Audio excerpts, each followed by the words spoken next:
warahmatullahi wabarakatuh.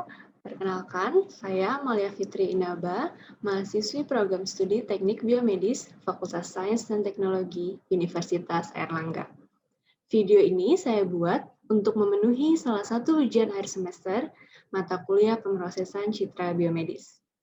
Saya akan memaparkan bagaimana langkah-langkah untuk mendeteksi sebuah objek pada suatu citra medis. Nah, dalam video ini, secara garis besar, itu akan membahas 4 topik utama, mulai dari citra, baik pengertian citra, citra digital, sampai kepada citra medis. Kemudian, kita akan mengenal apa itu pengolahan citra, yang akan dilanjutkan dengan metode-metode dalam pengolahan citra, beserta dengan contoh-contohnya. Dan yang terakhir, kita akan mengenal salah satu algoritma yang dapat digunakan untuk memproses suatu citra melalui suatu kasus. Pertama, kita akan mengenal terlebih dahulu apa itu citra. Citra, atau biasa disebut juga sebagai image, merupakan suatu kombinasi mulai dari titik, garis, dan bidang, yang masing-masing komponen ini berisikan dengan warna untuk kemudian komponen-komponen ini bersama-sama menciptakan suatu imitasi dari suatu objek-objek fisik. Kemudian, setelah citra, kita juga mengenal yang namanya dengan citra digital. Citra digital ini merupakan struktur data pada komputer yang berbentuk matriks segi 4, serta mengandung sejumlah angka-angka atau kode untuk setiap elemen-elemennya. Nah, setiap elemen pada matriks ini disebut sebagai piksel. Dan angka atau kode pada elemen tersebut menentukan warna atau derajat keabuan dari pikselnya. Saat piksel ini hadir dalam kuantitas yang sangat banyak dan mereka bergabung serta berkumpul dengan sangat dekat, maka ini akan terbentuk suatu citra atau gambar yang kita kenal. Nah, citra sendiri terdiri dari berbagai jenis warna. Berbagai jenis warna ini bisa terjadi karena setiap pikselnya ini membawa setidaknya 3 informasi warna, yaitu ada informasi warna merah, informasi warna hijau, dan informasi yang berwarna biru. Lalu setelah citra digital, maka kita juga di sini mengenal yang namanya citra medis, yaitu sebuah citra yang berada pada dunia medis. Jadi citra medis ini merupakan suatu pola gambar 2 dimensi bagian dalam tubuh manusia, di mana citra ini akan digunakan oleh ahli kesehatan untuk mendeteksi serta menganalisis penyakit pada pasien. Nah, berbeda dengan citra biasa yang biasanya mudah untuk didapatkan. Untuk mendapatkan citra medis atau medical image ini membutuhkan alat-alat khusus yang dapat menangkap gambar bagian dalam tubuh kita. Seperti contohnya itu ada MRI atau bisa juga CT scan atau juga X-ray atau ronsen.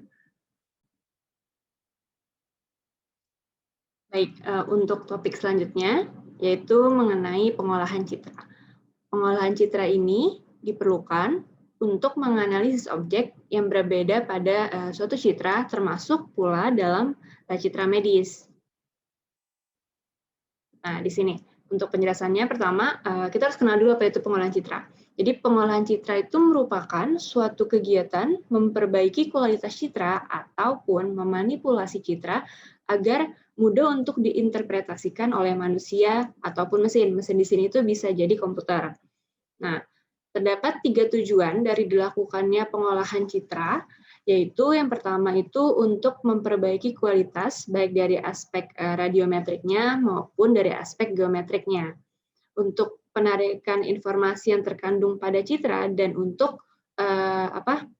yang ketiga itu untuk kompresi atau reduksi data.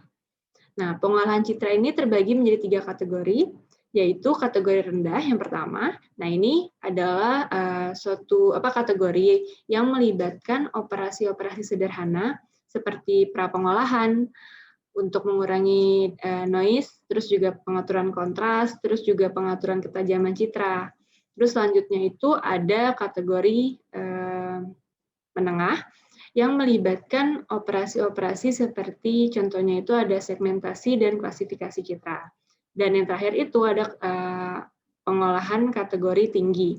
Pada kategori ini membuat objek-objek yang sudah dikenali menjadi lebih berguna. Seperti contohnya itu dengan aplikasi, terus melakukan fungsi-fungsi kognitif yang diasosiasikan dengan vision.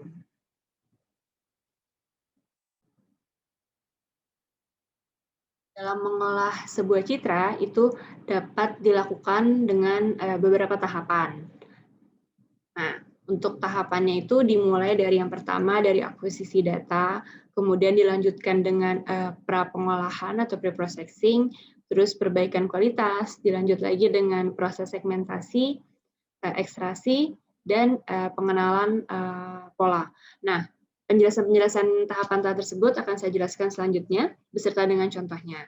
Tahapan-tahapan ini sebenarnya banyak jenisnya, dari tiap-tiap tahapan ini memiliki banyak jenis dan bisa disesuaikan dengan keperluan bergantung dengan citra apa yang ingin diolah serta tujuan dari pengolahan citra tersebut.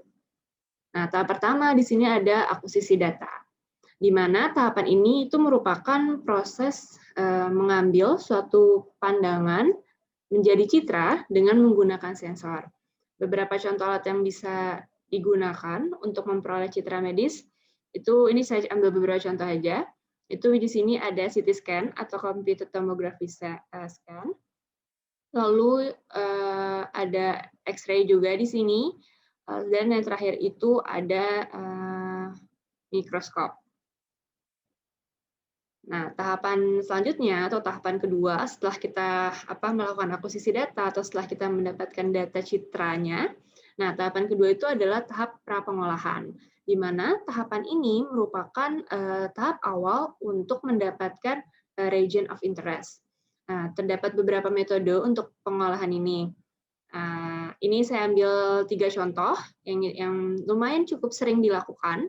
Yang pertama itu adalah cropping, di mana cropping itu dilakukan dia dengan tujuan untuk menghilangkan citra yang tidak menjadi inti dari penelitian.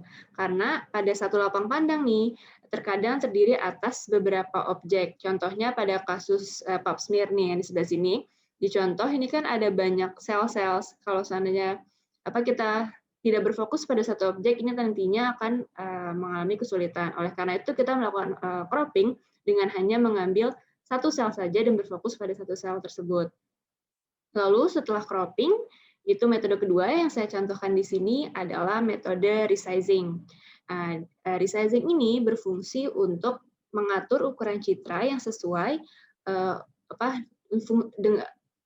yang gunanya itu untuk memudahkan pengamatnya dalam mengamati keseluruhan karakteristik dari citra tersebut. Terus ada metode yang ketiga atau grayscaling. Nah, ini grayscaling ini berarti dia mengonversi citra menjadi grayscale, di mana proses ini sangat membantu dalam pemrograman. Kenapa? Karena dapat memanipulasi bit yang tidak terlalu banyak.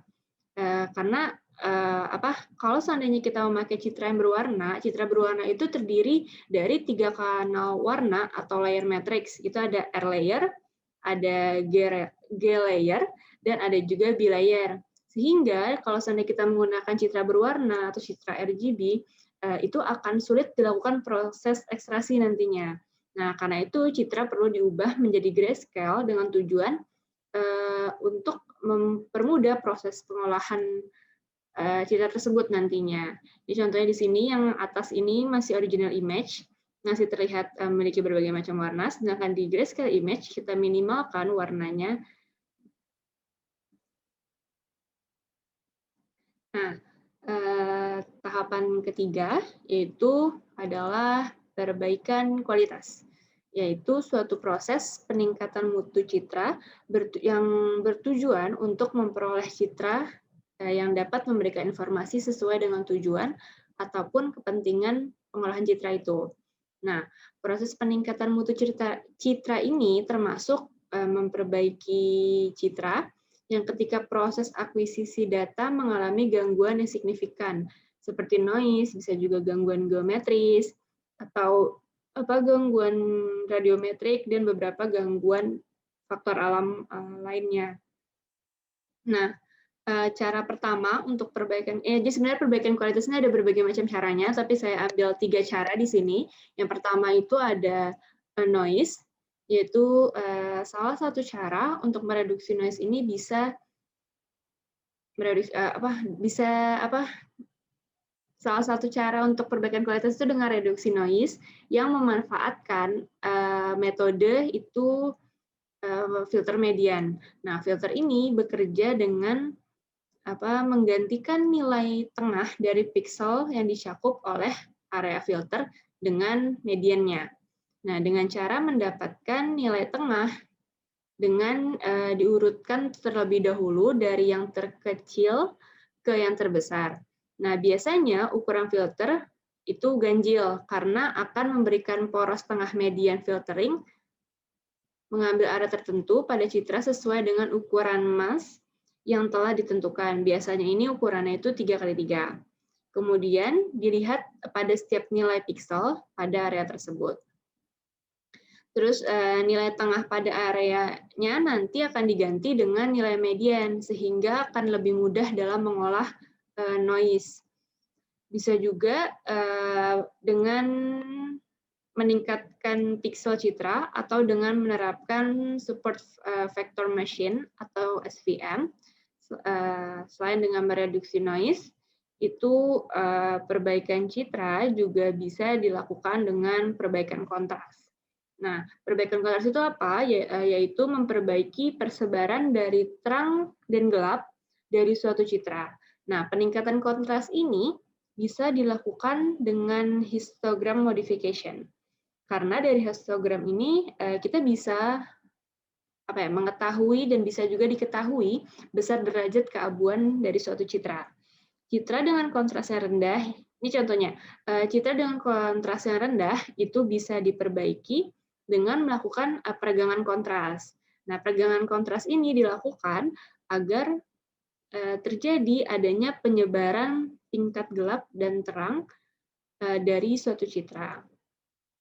Lalu selain reduksi noise, terus perbaikan kontras, ada juga satu cara lainnya untuk perbaikan kualitas, yaitu dengan melakukan negative transformation, di mana cara ini itu berupa memetakan suatu citra dengan range warna sempit menjadi lebih lebar pada citra output-nya.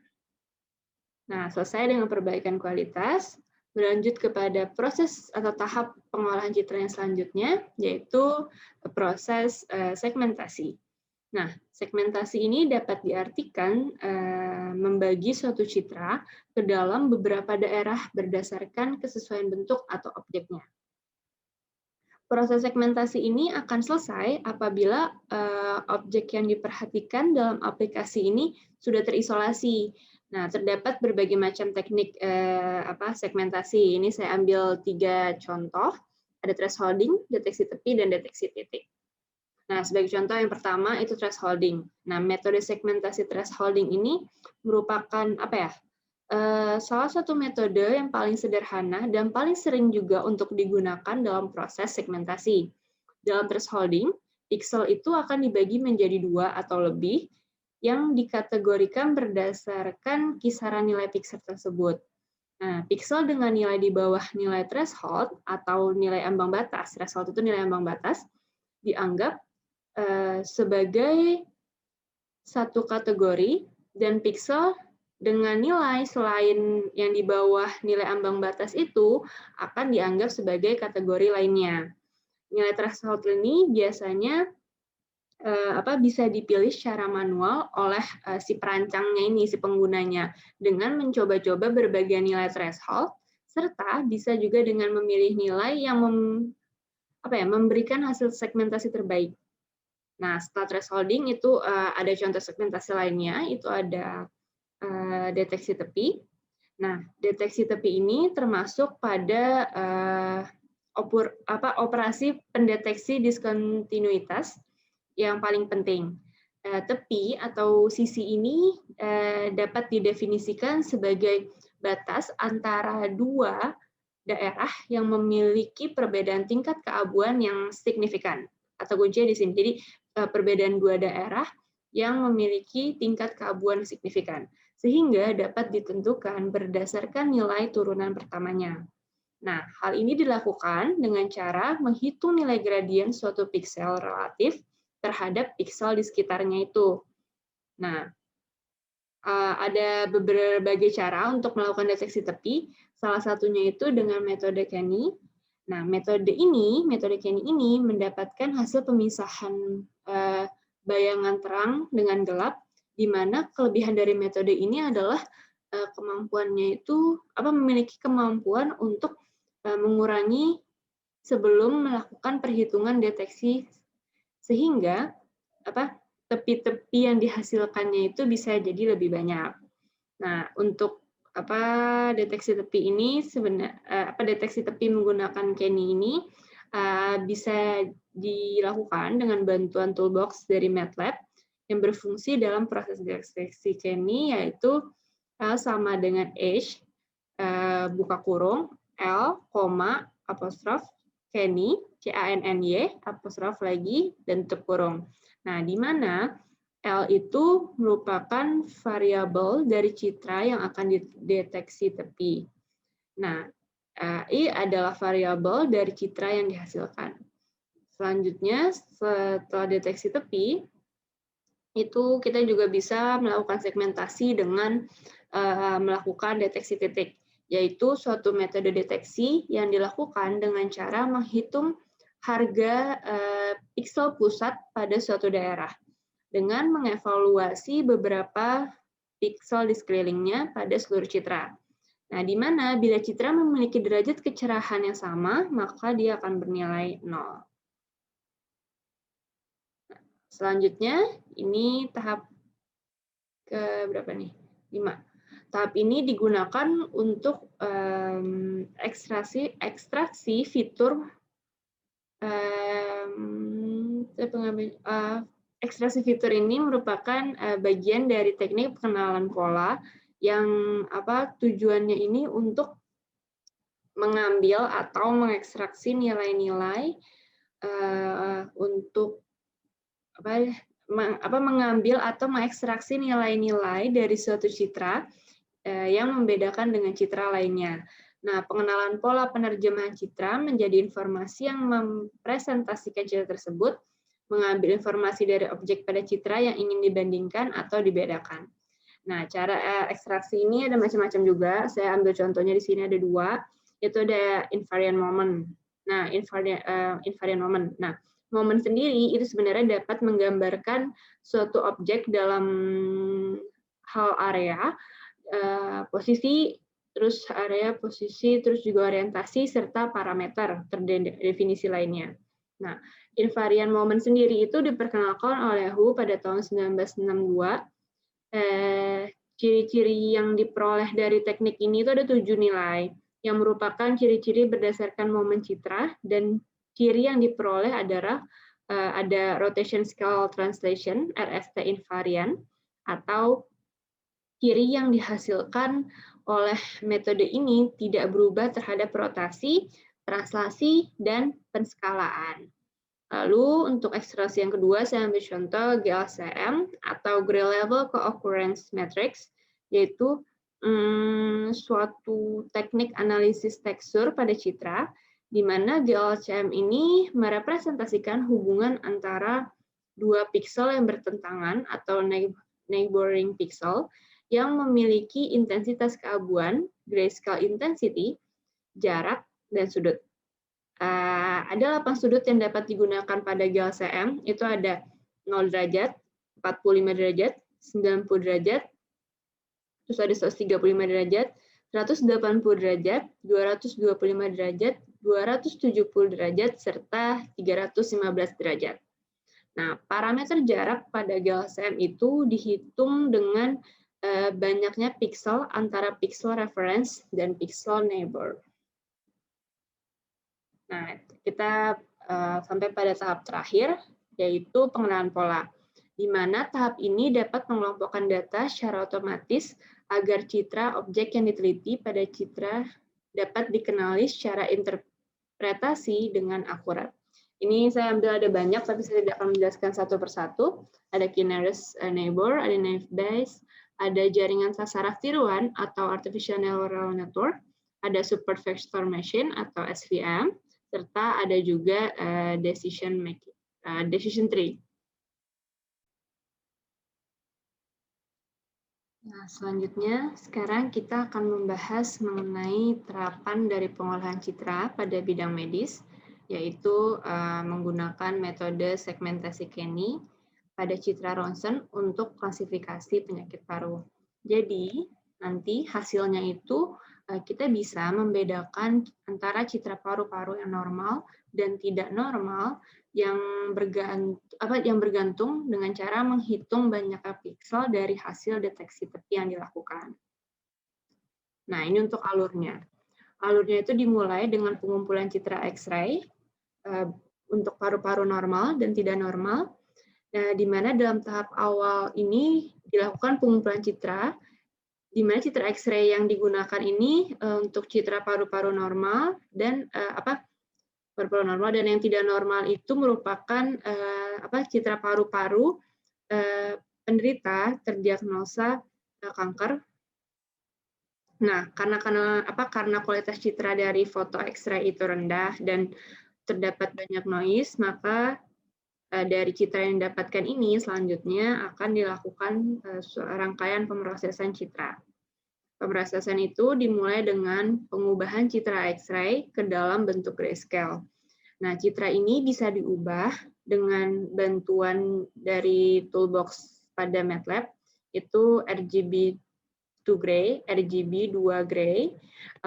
Lalu setelah diubah menjadi grayscale, itu melihat histogram dari citra untuk mengetahui indikasi visual guna menentukan skala keabuan yang tepat sehingga bisa diperoleh kualitas citra yang diinginkan, serta untuk pemilihan histogram ini juga dilakukan untuk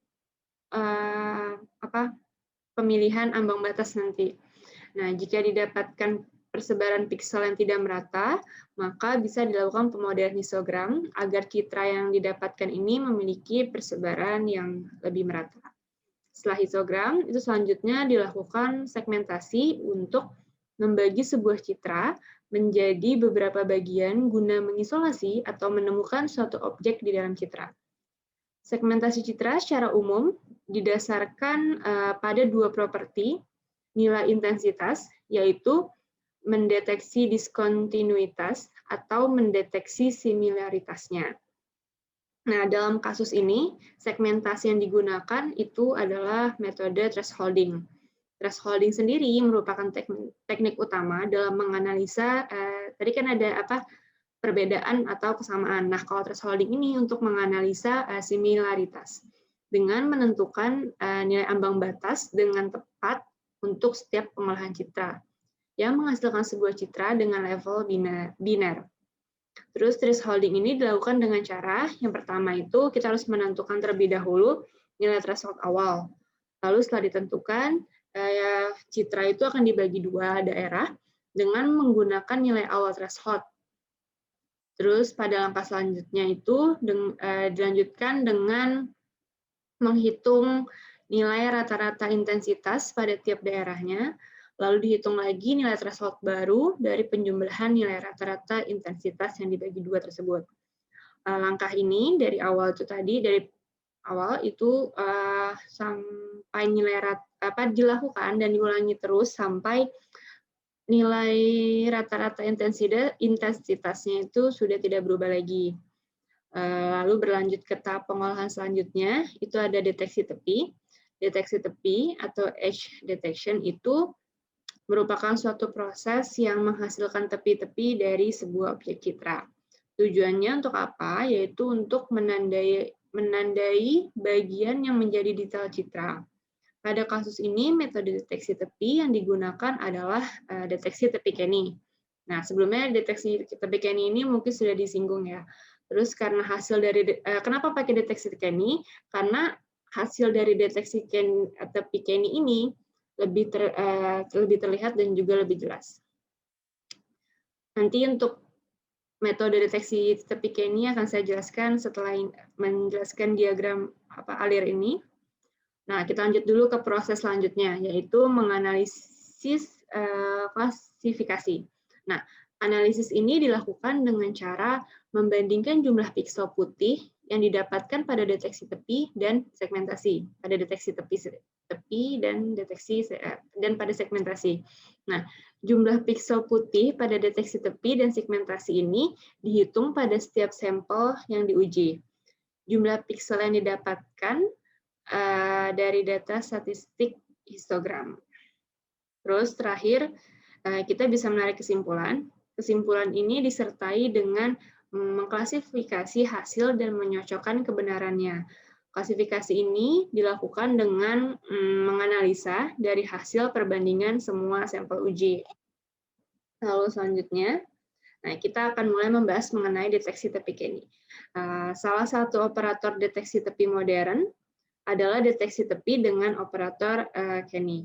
Deteksi tepi Kenny ditemukan oleh Marr and Hildreth yang meneliti pemodelan persepsi visual manusia. Ada beberapa kriteria pendeteksi tepi yang paling optimum yang dapat dipenuhi oleh operator Kenny. Yang pertama itu mendeteksi dengan baik, yaitu kriteria masuk ke dalam kriteria deteksi, di mana kemampuan untuk meletakkan dan menandai semua tepi yang ada itu sesuai dengan pemilihan parameter konvolusi yang dilakukan. Sekaligus juga memberikan fleksibilitas yang sangat tinggi dalam hal menentukan tingkat deteksi ketebalan tepi sesuai yang diinginkan. Terus yang kedua itu melokalisasi dengan baik melokalisasi dengan baik. Itu masuk ke kriteria lokalisasi. Dengan Kenny ini dimungkinkan dihasilkannya jarak yang minimum antara tepi yang dideteksi dengan tepi yang asli. Terus selanjutnya ada respon yang jelas, yaitu masuk ke dalam kriteria respon.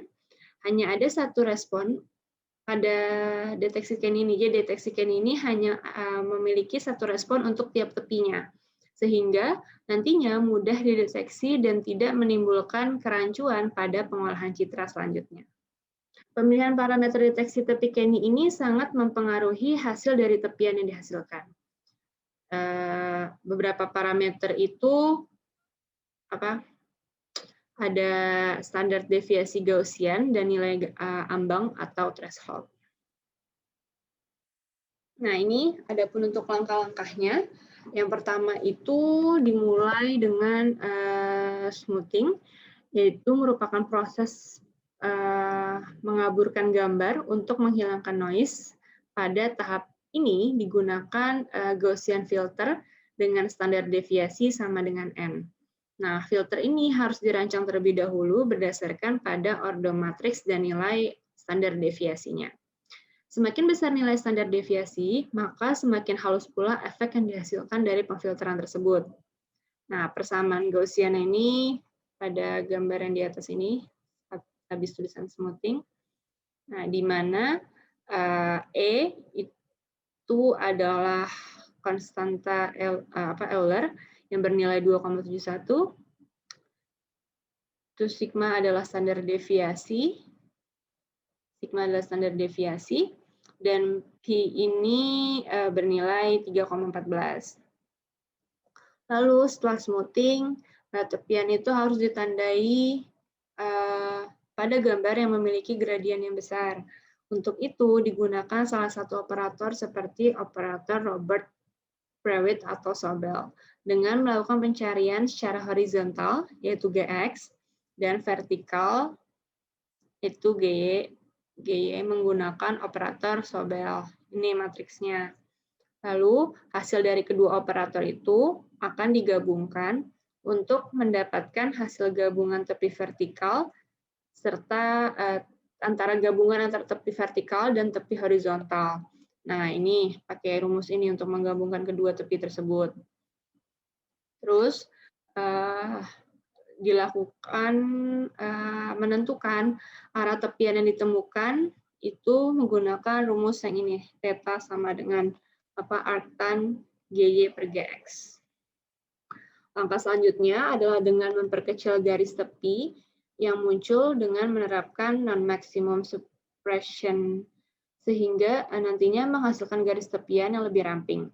Terus langkah terakhir itu binarisasi dengan menerapkan dua buah thresholding, yaitu high threshold dan low threshold. Nah, ini di sini ada dalam bentuk flowchart-nya juga untuk algoritma tepi Kenny. Nah, ini hasil yang didapatkan dari acuan jurnal saya. Jadi di mana untuk paru-paru normal, untuk citra asli X-ray-nya itu seperti gambar yang paling kiri ini. Lalu citra ini dilakukan perbaikan.